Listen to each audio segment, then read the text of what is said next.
That's really cool. You know more about my bike than I do. Hi, my name is Alex. I'm with WeRideTwo. I've been around motorcycling for over 20 years. I've ridden all kinds of things from choppers, cruisers, sport bikes, super sports, custom electronic bikes, all kinds of things. Midget Moto invited me out to give some opinions on his Kymco Spade 150, specifically around things like mechanicals.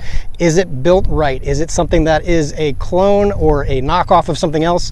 Or is it a solid motorcycle? So let's dig into it a little bit. So the first thing I noticed is that it has standard forks to it. A lot of the other small bikes like the Grom and the Z125 have inverted forks, which makes it a bit stronger and have a safer suspension if you wanted to go racing or do anything that's high speed stuff. Inverted forks aren't necessarily bad, they're just kind of outdated and antiquated. There's also no adjustments to the suspension, so you're basically at the whim of the springs and the fork oil that are inside of it. You could always increase those spring rates, make it have less sag to it. I also noticed things like the lights. You've got a mix of incandescent and LEDs. The headlight is super cool. It's got a nice ring around it, but it is an LED light. The turn signals are both incandescent, front and rear. I also see that it has a drum brake on the back. I haven't had a bike with the drum brake since 1980, really. What do you mean? What do you mean? What do you mean? So that's something that might be a detriment to the bike, but this is a low-cost bike. You're not looking to spend several $1,000s on one of these. I think you picked it up for what, $2,000 you said? So at $2,000 you're not expecting a top performance bike. Let me take a seat on it too. The gas tank looks pretty small, so I'm curious to know how that feels. Very low. I feel like it's a Coleman. You know, those little trail mini bikes. I feel like it's that, not necessarily a street motorcycle. I like the handlebar position. Kind of swept back a little bit, more cruiser-ish. Foot pegs are interesting. They're like knurled bar ends that you would expect to see on a chopper. Very cool. Cable clutch, hydraulic front brake. I like that it has an analog tachometer. It's pretty cool. We'll see what the gauges look like while we're riding, but it seems pretty basic and minimal. There's a 12-volt plug in here. That's so cool. You can plug in like a USB port to the gauges. That's really cool. You know more about my bike than I do.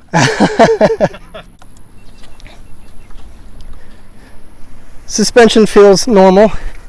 It does feel like it bottoms out a bit. Have you noticed that? Like there's not a whole lot of travel to it. Something else I'd like to add is that this is actually fuel injected. Nice. Some of the other non-Japanese brands are using carburetors still, so it's cool that they're moving to a fuel injected system. You've got the same size wheels that you would expect to see on most of the Chinese or Japanese bikes. You've got 12-inch front and 12-inch rear. Got an O-ring chain and a center stand. Center stand is really cool. I don't know that I'd ever use it. Probably be the first thing I would take off to lose any weight, but it's cool that it has it there if you want to use it. From what I see, looks like it could be a fun toy. I want to check it out. I want to go for a ride, see what it feels like. Okay, let's go. So I just finished my first ride with the Kymco Spade 150, and I gotta say, it is actually a comfortable bike. It is a very much standard motorcycle. You have a very neutral position. It's not aggressive. This is not a stunt bike. This is not a race bike. This is something that you can just cruise around town on. It has a decent amount of power. I got it to about 60 miles per hour. I might have been able to get some more out of it, but I didn't want to push it. Obviously, we're on public roads and I didn't want to break any speed limits. I like it. I don't know that I would buy it though. There are things that I felt like I just couldn't get over, like the drum brake for the back brake. It's essentially useless. Having a disc brake means you have something that'll stop you. This back brake worked actually louder than the horn did, so I don't think that's necessarily something that's going to stop the bike. The front suspension's okay, but I am a little leery about the build quality of the suspension. Transmission was fantastic. It shifts gears really well. The clutch is easy to operate. I would be happy to train somebody to ride motorcycles on this bike. So if this is a first bike for you, it's a good place to start. It's a low entry price point, low seat height, very easy to learn and very easy to ride, and it'll get you around town pretty quickly. So that's my suggestion, my thought. Hopefully that helps you make your decision if you're looking to get one. Just wanted to give Alex a thank you for giving this an honest review. I don't want anyone to get the impression that I think this is the greatest bike ever.